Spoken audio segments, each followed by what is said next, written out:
What's the meaning of chief superintendent?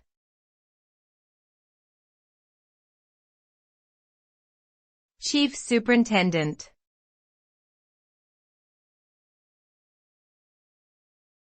Chief superintendent.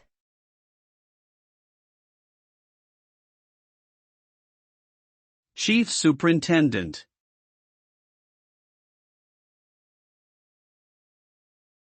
Chief superintendent.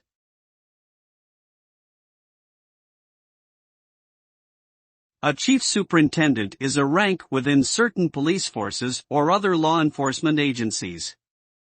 It is generally considered to be a high-ranking position with significant responsibilities, often involving the management and oversight of large numbers of officers or other staff. Those in this position may be responsible for developing and implementing policies and strategies, overseeing investigations and operations, and ensuring that the agency operates efficiently and effectively.